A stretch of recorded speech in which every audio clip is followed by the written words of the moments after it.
crisis the virus hit, of local stakeholders, local businesses, childcare providers, nonprofits, other community parties who all have a stake in seeing us have more available childcare, more quality childcare, more affordable childcare in the community.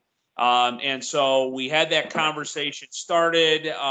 Things were hopefully going to start to progress, but obviously the virus hit that put a lot of things on hold. Well, I think for a couple reasons, now is very timely to restart this. Obviously, the economy has started to open back up, but I think what's happened here as well, the virus has definitely shown how important, more important than ever, the availability of childcare is. And on top of that, now we're moving into a new school year and how that, impacts things. Obviously, I know we have educators on the call. That's still a big question mark here as far as what school looks like, but that's coming up. So I do believe collaboratively we need to figure out some solutions to try to get more childcare availability, affordability in Shiawassee County. So thought it would be a good time to reconvene our stakeholders in this effort.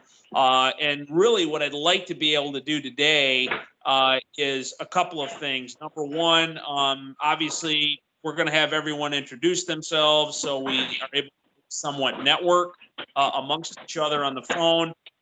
Two, kind of maybe what you're seeing right now, maybe what has changed in the last few months. What are maybe some of the challenges that have been exacerbated by this? What are some of the opportunities? But then three, where do we go from here? Now that, we're obviously operating in a new world, but we know it's a need. How do we put an action plan together to deliver more availability of childcare here? So those are the things I'm personally hoping we can accomplish out of this. And hopefully you feel the same. If there's other needs that you want to try to achieve, please voice that as well. But once again, want to be efficient with everyone's time, so we'll keep this moving.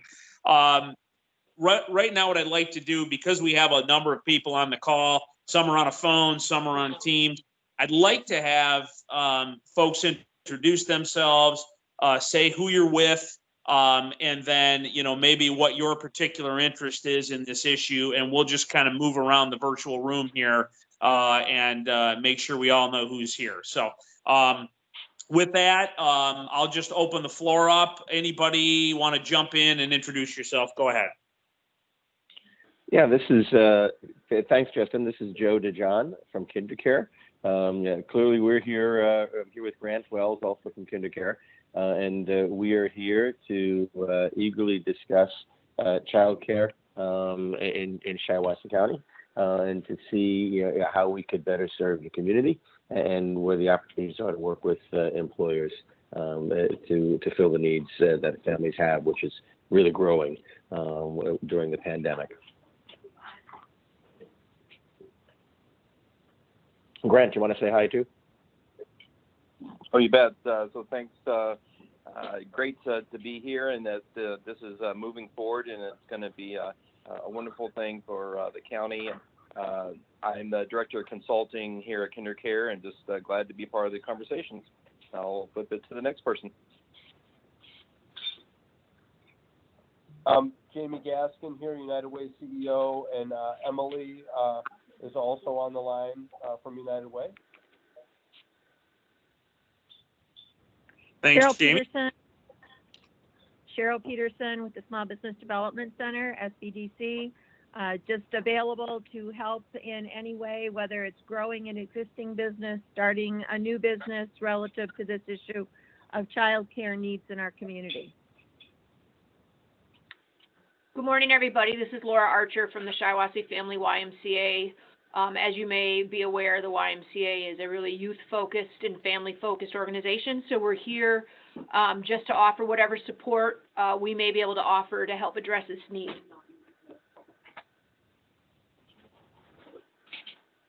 Courtney Herrick with Great Start Shiawassee, and our role is to serve families and to meet their needs.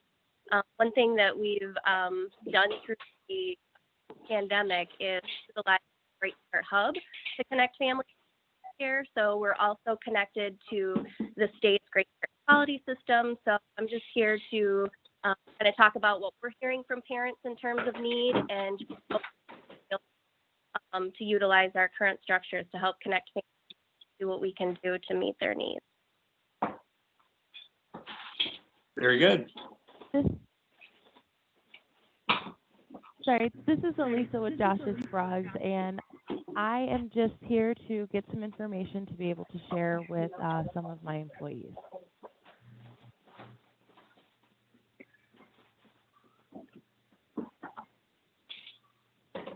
This is Tom Cook. I'm the Executive Director of the Cook Family Foundation, and we support a number of the nonprofits in our community, as well as a long history of working with Great Start on early childhood issues. And we like to serve the role of helping to bring people together to work on problems jointly. So if we can play a role here, we would be happy to do so.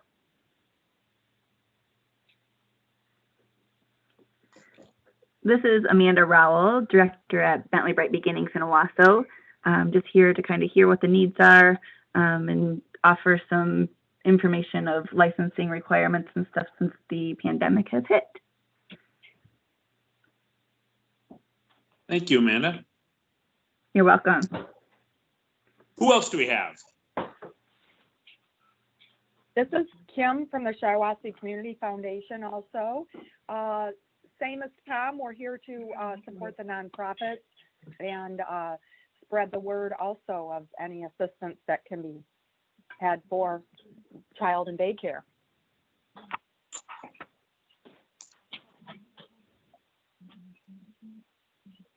Okay. Anybody else that has not announced themselves yet?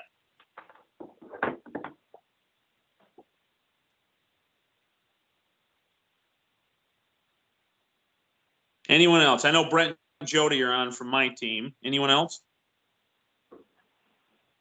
Okay. So let's jump in then and just keep this going. So obviously, as I mentioned earlier, you know, we had a very robust discussion several months ago here in our building. Definitely identified that there weren't enough available slots for kids in Shiawassee County at the time. That there was the issue not only of quantity, but also of affordability of childcare, given the fact, unfortunately, we do have a number of lower income folks that make it harder to be able to afford that. But we also saw opportunity. We know we have a lot of great providers here that are doing great work. And then also, I think maybe one of the very key components that came out of that were we have employers, and we have a couple on the phone today that want to be engaged in the process and possibly somehow financially support having more access to childcare, either through some kind of a wage subsidy or employee benefit or something like that, as a way to retain and attract talent. I think that, you know, was one of the key takeaways that I had that could be a game changer here, that might be able to provide some dollars to be able to get more going. And then also, along with that, in supporting our existing providers, you know, some of you I know want to be able to grow, maybe add childcare slots or expand, or potentially, in the case I know of Childcare, possibly coming into the community and offering a new facility here. So I'm hoping that the combination of employer engagement and childcare provider engagement, along with the support of some of those other great nonprofits that are on the call here today, if we can work collaboratively together, can get us to a solution. Now, that being said, the virus hit. We all know that. That has obviously changed some things. So I'm curious, and once again, a number of different perspectives on the call today. What has changed since the virus hit?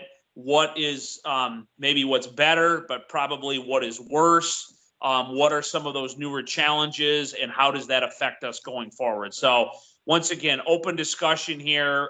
Anybody feel free to jump in. What has changed as it relates to childcare since March? Anybody want to jump in, please? This is Amanda at Bright Beginnings. So I'll just start by saying, obviously, licensing has changed quite a bit as far as requirements for housing children in a center. A couple big things are they're trying to limit children to 10 or less in a classroom, not combining groups, which limits, how many kids we can have, out on our playgrounds and in our gyms at a time. And also we have very limited staff to pull from. I've been trying to hire staff for a couple of weeks now, and I'm not even getting applicants. So I think with the requirements for licensing, as far as keeping group sizes small and not combining groups, that is one challenge that we're trying to figure out ways around, but not a whole lot of options out there. Yeah, Amanda, this is Joe DeJohn from Childcare, and Amanda's spot on. The restrictions on number of children and keeping children and teachers in a pod where you're no longer using any floaters, and it has really changed the way you manage a center, and there's some real challenges around it.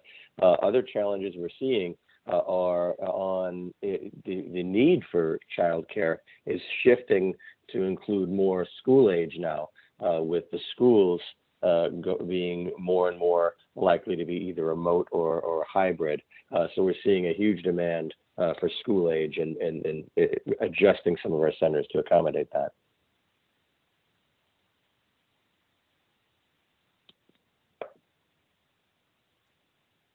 This is Courtney from the Great Start Collaborative. We are in constant contact with our Great Start Quality Center, and we have currently 19 childcare providers that are open. So we have seen many of our home-based providers that have chosen not to reopen during the pandemic, but we're still working with those providers to open. So we are in contact with them. I will say, I mentioned that we are utilizing our hub to connect parents. As of the last few weeks, we have not had any calls from parents that they're having difficulty finding care, but we also have that huge concern, depending on what happens with the schools, we are expecting quite an increase for that school-aged group. And I think, too, we're still in this transition where some folks are working from home, some are going back to work. So that may be affecting the current demand for childcare, but we definitely have some concerns going forward. Yeah, and I could echo that. Since I'd say the middle of March, when the pandemic really started to hit, of our 1,500 centers, we closed about 1,100 of them, keeping 400 open just for first responders, families, and essential workers. We're now fully opened again, and we're seeing those centers start to ramp up as far as filling up. Some of the centers have filled up to 70%, some are a little bit slower. I think overall we're running at about 60% across the fleet, with some centers literally just opening 2 weeks ago. So we are seeing demand start to rise. And as we move through summer, we're anticipating a pretty robust demand, especially because of those school age in September.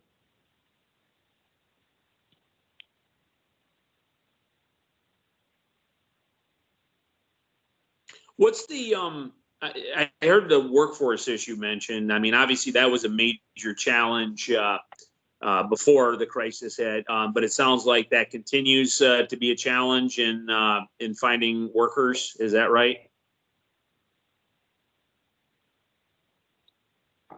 I'd say staffing is always a challenge in childcare. We've found that the majority of our teachers have come back to work, and we're looking to come back to work. We have, while it's more challenging in certain locations to find staff, it's always been a challenge, remains a challenge, but it is something we've been able to manage. Okay. I bring that up as most of you know. I mean, I work mainly in industry, and I work with a lot of employers in the county, and that is probably apart from the virus, that is probably the biggest thing I've heard from companies lately is a lot of people, are not wanting to work right now for various reasons. But I think I do expect once the federal stimulus ends, the $600 employment stimulus, which it ends at the end of the month. They're talking about some kind of extension. I don't know if it's going to happen or not, but I do anticipate, should that happen, that the job market will probably be flooded, because at that point, when those dollars go away, there'll be very little left, I think, comparatively in state unemployment to do that. So I do think the opportunity for getting more people into the job market to potentially hire for this work will definitely grow. One of the questions I'm curious about too is, I know, and maybe Courtney can speak to this or the providers can speak to this. I know there was some stimulus money. I don't know if it was state money, federal money that was put into play for child care provision. I'd like to hear what that's about, but then I'd also like to know, do you see any federal or state money coming online that might allow us to get more child care slots open here, either expanding facilities or building new ones? Is there any state or federal stimulus that might help that? This is Courtney. There was a few grant opportunities, and we had quite a few child care providers advantage. Amanda can probably speak a little bit more to the details on that. We are watching. There's been talk of some potential for some funding to help our child care centers, but I don't have it's still pretty murky. I don't have a clear picture as to exactly what that would look like. So I don't know, Amanda, if you guys applied and what the grant funding, how that worked for you. Hi, this is Billy. I'm actually in for Amanda. She had to step away for a personal phone call. We have applied for the grants. There's an additional grant that we have been able to apply for that does allow us to offer a 30% refund to our families who have been in child care with us. So we receive those funds and then we apply them directly to the accounts of those that we have billed and have been in care. I have not heard of additional funds that have been available to allow for expansion. It goes back to, again, having enough staff or having applicants that we could then hire in order to expand where we're at right now. Yeah, I think for a lot of our centers, not all of them, but for a lot of our folks, the space is really an issue. So that becomes another challenge on top of finding qualified staff. Correct. We are pretty much at capacity right now with the classrooms that we have running. Mm-hmm.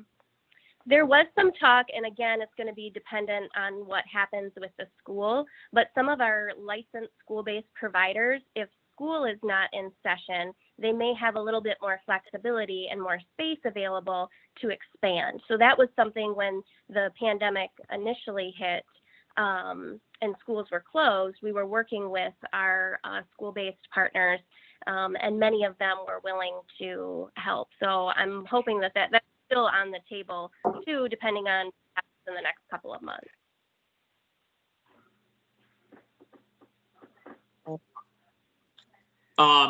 That's interesting, and obviously that's the other big issue here is schools, and I think we all know it's a huge question mark right now, even though it's coming up fast. And I had a conversation with a superintendent yesterday. I sympathize so greatly with our educators. I mean, it's hard enough for businesses in the community right now, but our education systems, our parents, our kids, I can't imagine what they're going through. So all of you that work in that field, in that world, know you have my greatest respect. And if we can help you in any way, we certainly would be happy to.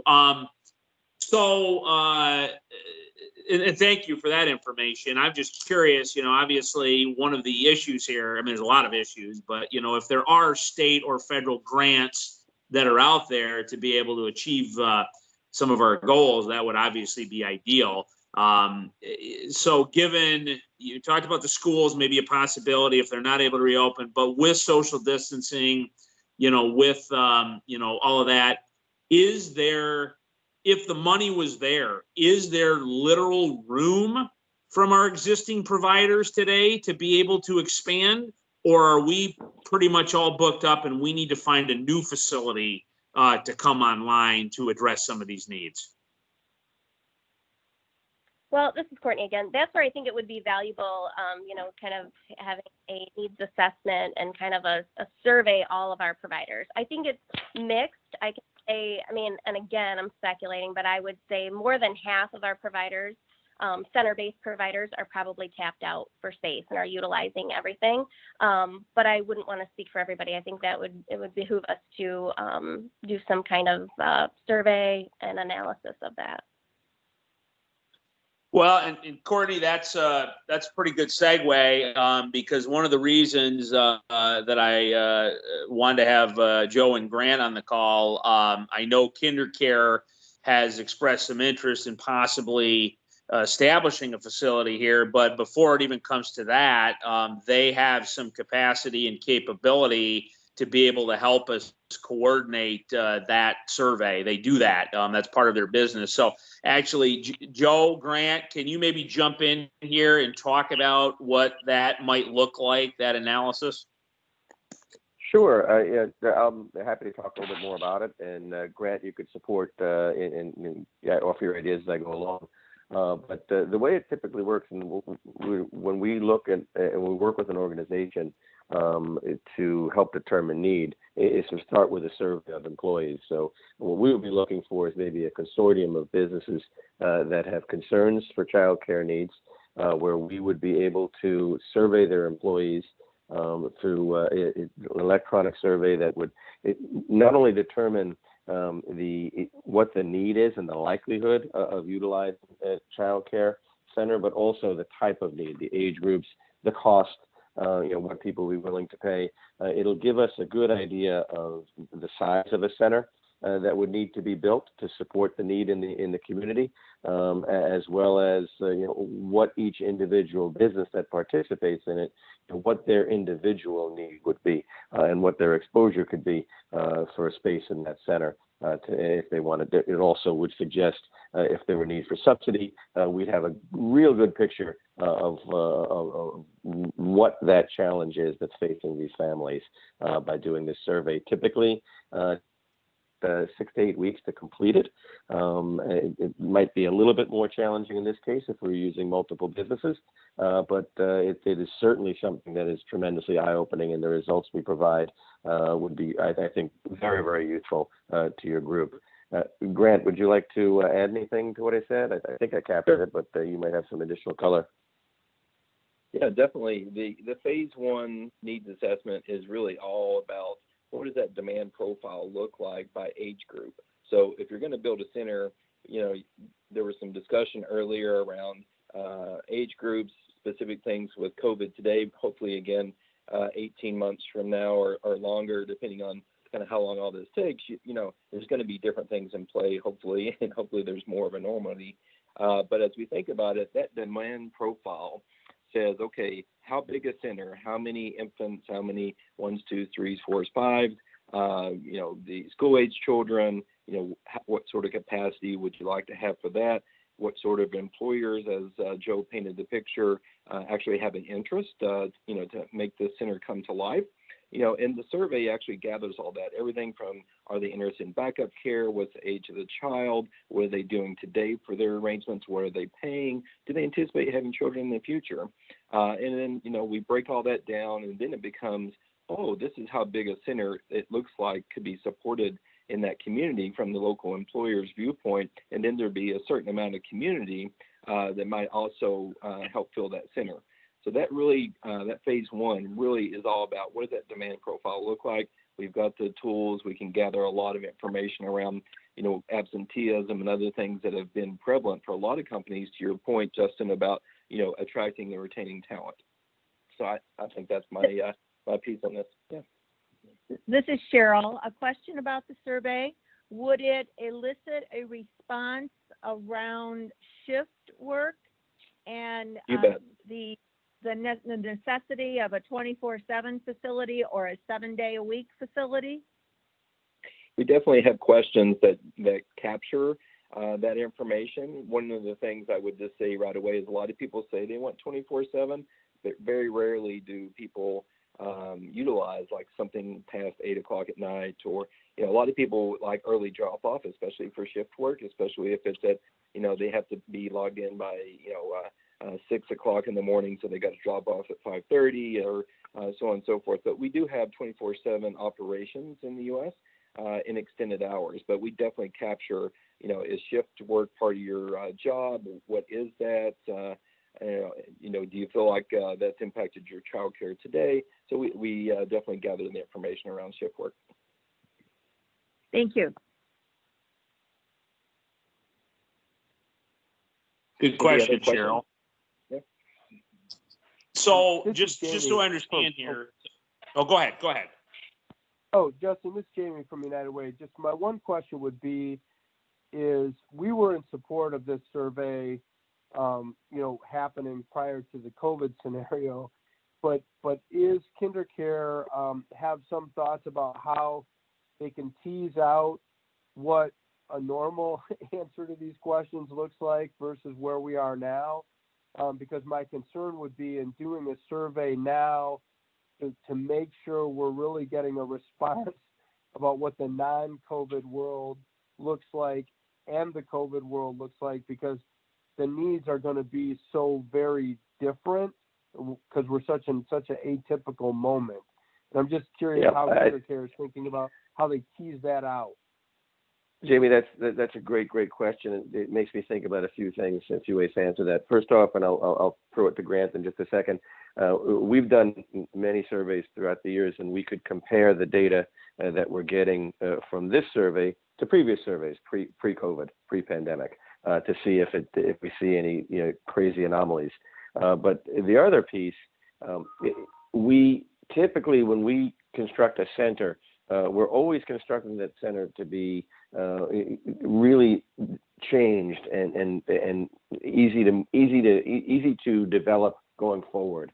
So if we need to change rooms, the walls are typically movable walls or barriers that are creating the rooms. Rooms could be done differently or deployed differently, whether it be for infants or whether it's going to be for the school age. So we design those centers, which is usually the second part of the consulting. Once we get the data back from the survey, we put a fit plan together based on that survey, but we're also thinking about the future and how that might change. And especially now, given the situation with the pandemic, we know it's going to change. So Grant, what are your thoughts about being able to compare data from this survey to previous surveys to look for any anomalies? Sure. I think that's a great comment, Joe. One of the things I would also draw our attention to is the employers, and we started with that. That's where the at-work team as part of KinderCare, and the employers that would help really bring demand to this center. Again, we mentioned part of that might be community as well, but the employers will be, if you will, kind of the block that if you think of a mall that, you've got the anchor point, right? So what's an anchor store or stores? And this is a consortium of employers. The employers here, do their employees actually physically need to be on site to perform their job, or can they do it virtually? So if a vast majority of the staff actually physically need to be at the plant, at the building to physically perform their jobs, they're still going to be leaving their home and going to their job and needing to do something about childcare. So when we look at that profile, we'll definitely ask questions around, do you have like 2 days, let's say in some states they're talking about, their children being in school for 2 days for the school age children. But when it comes to, infant through 5 years old, really that profile of how many of the workers for the employers physically need to be at the site versus can work virtually, that would be important to grab. And that would be something we'd want to look at even pre-COVID, right, to understand what is that mix? Now, if a vast majority of the answer comes back that, these employers' workers physically are going to be on site, then that's something that really says that, we can use a lot of our regular survey because it's going to be the same. But we can look and we can see, based on the questions we ask, what the impact has been. And I think we can capture that very well. That was a long answer to your question, Jamie, but did we answer it for you? Oh, yeah, thank you.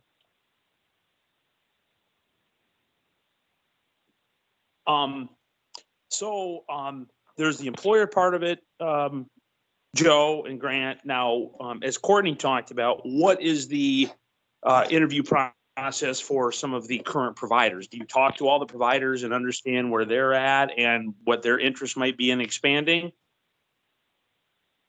Yeah, that typically has not been part of our survey. I'm not sure if that's something we could include. Grant, it's kind of a different concept. I don't know. Do you envision us being able to do something with that data or access that data? We typically do the employers, right? That's the part of KinderCare that we are. However, we have done community part of the survey, which could be, anyone responding. We have multiple ways through the Qualtrics software. It can be an email driven survey, and it can be a QR code where anyone with a smartphone can point their camera at the QR code. It immediately takes you to the survey. So there's multiple, and then there's of course an anonymous link that can be sent. So depending on the employees and community profile of how people, like you might have a community center or Justin Ural's area where people could actually get past the QR code, and of course the employers, hopefully they have the employees email. If not, then we could do the anonymous link where they can send out from their HR group. So there's at least 3 different ways that we could gather that set of inputs to see what the demand is, not only for the employers but also in the community. Yeah, I think what the challenge though would be, Grant, would be in us being able to determine the availability of space and ability to expand of the existing childcare providers. We don't have that in our tool, so I don't know how I would be able to incorporate that into our survey. Well, one of the things that we ask that's very specific, it says, what are your current childcare arrangements? And we put everything from, a nanny to, live, with a relative to actually using, a childcare center. And then if they answer that they are using a childcare center today, we also ask, would you be interested in a new, employer-sponsored center, location yet to be named, so that then we could gather, okay, they're using existing, but also they're interested in a new employer-sponsored center. So we still gather that information. We could ask the question, what's the name of their current provider? So then we would actually see that pop into the survey. Yeah, and we do have some flexibility with some extra questions, additional questions we could put in the survey. Finding out how much ability that other centers would have to expand, I think that's where the challenge comes in, because I don't know who we would even send that survey to the center directors possibly at the current existing child care centers, to see if maybe we could do a separate survey entirely. That our survey is really designed to look for need and assess need and demand, not really to assess available space in other centers. I don't know if that makes sense what I'm saying. Yeah, it does. And maybe go ahead, Courtney. I was going to ask you to jump in. Yeah, go ahead. Okay, thanks. Sorry. No, I think that's a great start. Great start to quality. We have a list of all of our licensed providers in Shiawassee County. We've been working closely with them as far as the number of slots that they had and what was available. That's kind of what we monitored during the pandemic. So for those essential workers that did childcare throughout, they were able to call and we were able to give them a list of providers that had slots available for specific groups. that's something that we've been doing. We can continue to do. So I would be happy to put together a survey, and we can get that out to our providers and talk about currently, the number of kiddos that they're serving, the age group. Would they be interested in expanding? Do they have the space? All of those things. We can kind of, work on some of those questions. But yeah, that's definitely could facilitate through the collaborative. Excellent. That's great. Because here's how I personally see the dominoes falling. I mean, we know there's a need. We need better data to understand what that need is. As Cheryl said, what day of the week, time of day, 24/7, weekends, what are the ages, what are the price points? And the hope here, in my opinion, would be able to take this to either existing providers that may have interest and ability to increase capacity, or Joe, to your point, maybe somebody like a Childcare would be willing to use that as a launch pad to make a new investment. So either expanding existing or attracting new providers to come to the community. So that's kind of what I would hope to see as the follow-up step from a survey. I mean, we've all done surveys. I've done hundreds of them in my career. The key is taking it to action from there, and so I would hope that the outcome would be a real tool to be able to encourage that next step of investment. Absolutely, yeah, I agree.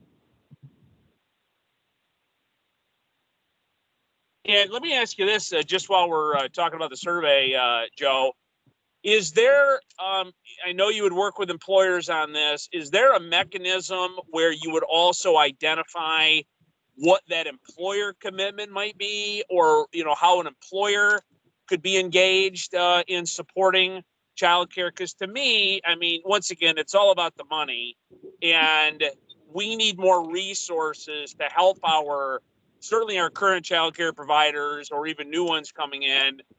We need resources to be able to pay for that. We know that. And as I said at the start of the call, I do believe there are a number of companies in Shiawassee County that, if they're presented the right proposal, would be willing to step up and put their money where their mouth is, basically, and help to subsidize as a way to attract and retain employers. So, I mean, what role or what do you glean from the employers as part of this survey? Once we've done the survey with the employers who want to participate, we'll be able to identify the need by each employer. So they'll know that what their need is. Do their employees require subsidy? How many employees would likely use a child care center? How many of their employees have made decisions to either not take a job or miss work because of child care needs? So they'll have all of that data. In order for us to move forward and actually build a center, we would look for an enrollment guarantee from those employers. So maybe an employer finds out that they have 40 children that would have 40 employees that have needs that would use the center. So maybe that particular employer gives us an enrollment guarantee of 30 children. Then similar in case for the other employers that participate in the survey. Once we get to an 80% enrollment guarantee, Childcare would typically be willing to put up the capital and build the center. And then from there, those employers would either be guaranteeing enrollment. If it fell short, they would be guaranteeing those missed seats. But we would also be holding those seats for those employers as well. If those employers wanted to subsidize, they'd be able to subsidize a portion of tuition for their employees, really whatever they want to do. So they would, in a sense, be guaranteeing that their employees have space for a center to use. The center would be designed for them and for that purpose. And really the tuition would be for those employees customized to a degree for that employer, because that employer would decide if they wanted to subsidize tuition or not. Childcare would also be providing a portion of subsidy for those employers' families that participate. They would receive a 10% discount on tuition automatically. So that's the way it would typically work for those employers' families. Well, and then also, though, even if it's not Childcare, that information on employer interest could be supplied to the existing childcare providers to help them Absolutely. with engagement too. Yeah. Absolutely. This is your data. We don't own the data. This is your data. We share it back with you. And that would be great. This is Courtney again. We could, I know you mentioned having a link so that it's not necessarily just to the employer parents. I mean, I would love to with tons of parents for our Great Start Facebook page. I mean, we would really share that throughout Shiawassee County because I feel like too, we have pockets of areas where there's increased need as well. So it would be really great to be able to gauge, kind of really hone in on what the needs of families are. Absolutely, because that helps us determine the size of the center. That also helps us determine where it should be, where it should be located. So all that's very, very important.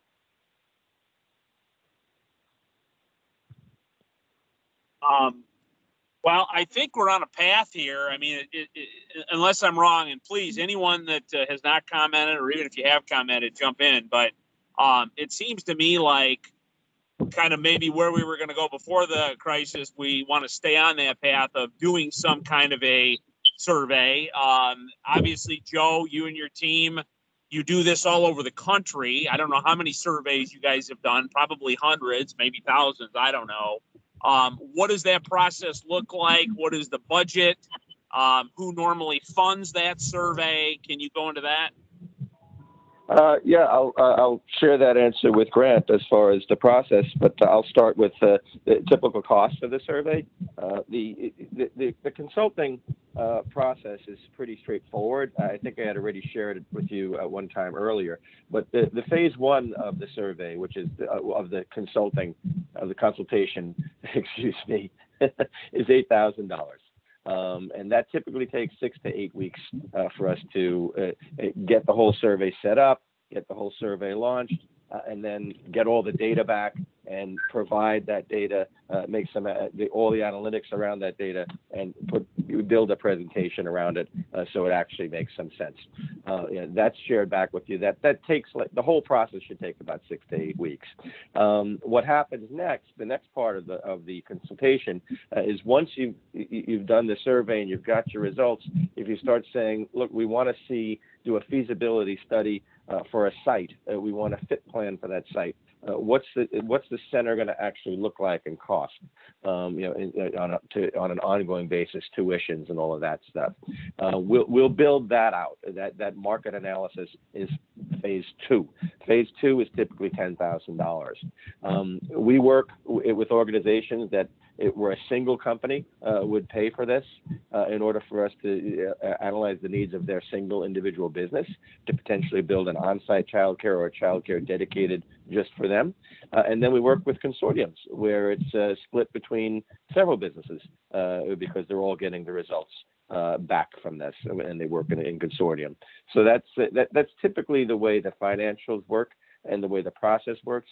Grant, could you talk a little bit more about what the actual how the survey is deployed and what that looks like? Sure. The nuance we have here, and Joe said it, is we typically have a large single employer that's looking to do an on-site or near-site to their physical location. In this case, we would have multiple employers, maybe 4 or 5 employers, so a lot more touch points to gather the information. And of course, if the data is going to come back and be digested, we'll have to make sure that we're not revealing names or employee numbers. It would have to be, for the most part, an anonymous set of information, so then everyone feels comfortable actually replying to the survey. So gathering all that upfront conversations with the employers, working with Courtney and of course you, Justin, to make sure that the wording of the questions for the survey is something that you feel is appropriate, that the right questions are in the mix. We talked about a number of those, everything from shift and what they're doing today, what are they paying today. Courtney mentioned specifically that she could help on your specific question, Justin, around, availability within the whole network. That's something that we mentioned we don't do, but we can ask intelligent questions in the survey to try to gather what people are doing we just wouldn't know capacity and things like that. So when it comes to actually that upfront, that's the first 2 weeks, which is again, hopefully everyone is responding promptly to questions, that they're on board, they understand the importance. So need to be a coordination meeting so that we get all that, everyone on board, we get the questions vetted, we get the survey set. And then typically the survey is open for a couple of weeks. We give a reminder, typically after the first week, to those that actually have an email, or we ask that if it's going to the community, that people will send out reminders or as appropriate, so that people will be encouraged to actually take the survey. And then once it wraps up, it's another 2 to 3 weeks, depending upon all the coordination and gathering the information and making sure that I mentioned before that people are going to be sensitive to things today and in our world today around what their age and gender, but gathering important information to know affordability and things like that will be important. So that's kind of, again, that 6 to 8 week time frame for phase 1. Justin, this is Jamie at the United Way again. Just quickly. Yeah, go ahead.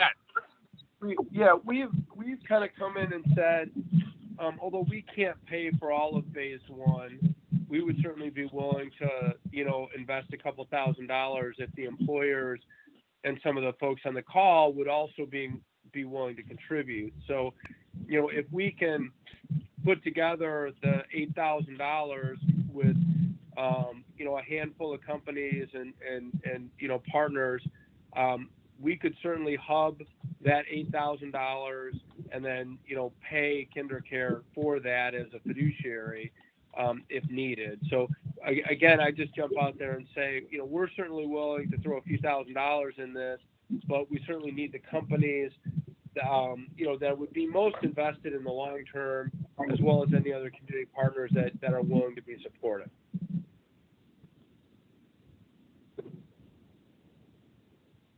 Thank you, Jamie. I appreciate that. And I know you have a very strong interest in this, and I know we have other stakeholders on the line. Tom Cook, I know you're on. I know the Cook Family Foundation as well has expressed some interest. Under the same idea, though, that we would do it with the support of employers, sort of maybe even like a match type situation. Tom, do you want to say anything on that? No, I would agree with that notion that it's important to have a range of organizations buy in to it. My one question is a little bit about timing, and I was chatting the other day with somebody. It's like, okay, I really can't plan more than 2 weeks in advance, and it seems with the school question just being so much up in the air, are we doing this survey now before school starts and hoping that gives us a picture? Are we waiting for school to start when people typically start up new forms of childcare and preschool and regular school? What's the timing? Can we predict the timing? And how do we respond? How do we accurately survey something in this period of uncertainty that we're all living in? Good question. Joe, Grant, you want to talk about that? Sorry, go ahead. No, this was just Courtney. I would agree completely, because I think even as we talk about capacity for providers, Amanda alluded to the licensing and the changes in terms of the number of kiddos in certain areas. So that is going to be vastly different as a snapshot today versus, non-COVID, whatever that turns out to be. Well, I would say post-COVID is a whole different thing, but just even September versus August. I was just going to say that there is this upfront piece before the time, clock of 2 to 3 weeks on the front part before the survey goes out, where, non-disclosures with the employers, those things need to be in place. So, with the start to school, what is the official date there for start to school? August 20th, the day that they're supposed to start. Okay. So my guess is that it would be extremely tough to get the survey out before August 20th, just because of all the coordination across multiple employers, et cetera, to get all this set and then get the questions vetted, et cetera. So just, your pure question about, when might the survey go out, I think it would be tough to actually get it answered or get it set and all it coordinated and ready to go out before then. So we're still kind of hashing through some kind of basic setup things today. But to get it all finalized, I imagine that's probably the first part of August, and then the start of vetting the questions and getting the best practice in place. My guess is that you're probably towards the end of August before you could issue the survey.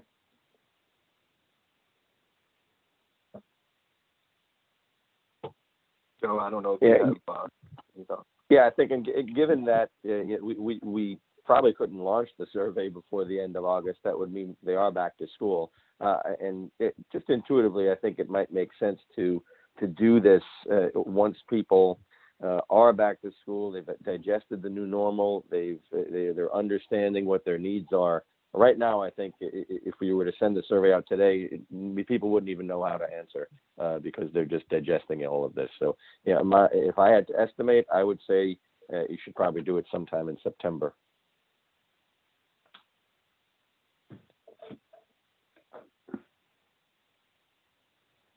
Does that help, Justin, and others? Yeah, I think that makes a lot of sense. What I'm hearing here, once again, thank you for the support of our United Way and the Cook Family Foundation. What I'm hearing here is the next maybe big step as part of this is getting and locking in employer financial commitment to doing that. Doing their part for the phase one work. That sounds to me like sort of the next key thing. And if we can lock in, a handful, as you said, Joe and Grant, I mean, it's not 20 employers, but if we can get a handful, particularly those that have the biggest child care needs, and get them to be willing to participate, that would be a key next step. Is that sort of a key takeaway here? Yes, I would say that is the key takeaway.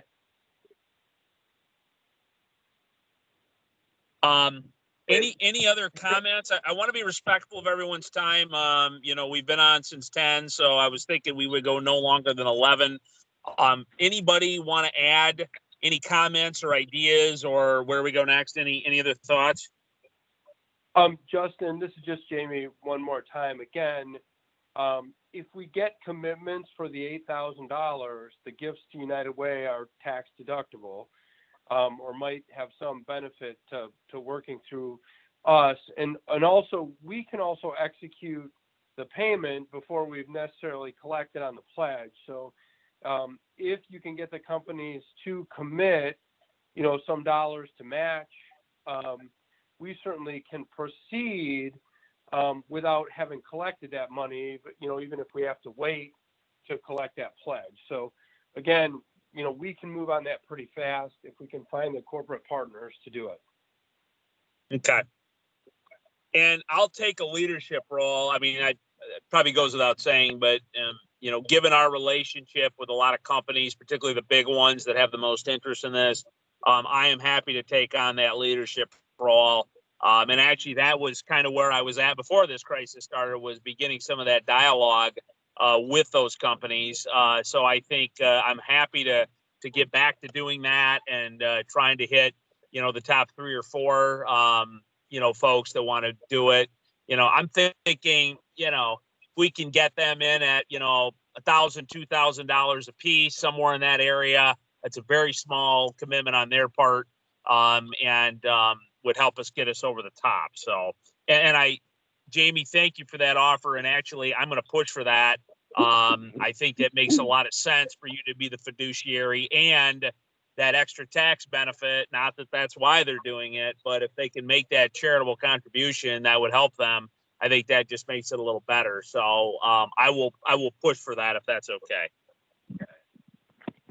Absolutely. Justin, this is Okay. Kim from Yeah, the go. Shiawassee Community Foundation also. Yeah. We have some dollars left also still in our COVID-19 fund. And so I'll be talking to the board to see if, we can get a commitment for some of those dollars to be used towards this also. Because I think it's a big commitment that we all need to make for the community and, keep it going for the COVID-19 workers and everyone else to continue. But so, yeah, we would be very interested, too, in either assisting with the first phase or the second phase if we get enough monies, to put back for the second. That's great. Well, and, I don't know if this is symmetrical or not, but, I love the idea of there being maybe a sort of a 50% from our nonprofit leaders in Shiawassee County and 50% from our business leaders in Shiawassee County. I think that sends a nice message if we could do that. So it sounds like we're right about there on the nonprofit side. If I can line that up on the for-profit side, we're in business. So any other comments or questions or concerns from anybody? Justin, this is Courtney. I'm just going to let you know, we'll move forward with that assessment to get it through all of our licensed providers. And we'll kind of do, a COVID version and a non-COVID version so that we can accurately assess what the availability is. Now, again, so I mean, that data is good at the time that we take it. So, but I think because of the networks that we have established, it would be, can do it multiple times. So if we do a snapshot now and a snapshot in September or October, I think that's doable. Okay. Very good. Well, it's 11 o'clock right now. Once again, want to be respectful of everyone's time. If there is nothing else, I'll put the ball back in my court, and I will be doing some direct outreach to a handful of companies, trying to lock them in on supporting this initiative and getting financial commitments. And then I'll be reporting back to the group on that. Does anyone else have anything else right now? Okay. Well, thank you, everybody, for your time today. We'll be in touch, hopefully here in the next couple of weeks. I'm putting this to the top of my list because it's very important we get this moving forward. So thank you all, and we'll be in touch very soon. Sounds good. Thank you. Have a great day. Thank you. Thank you.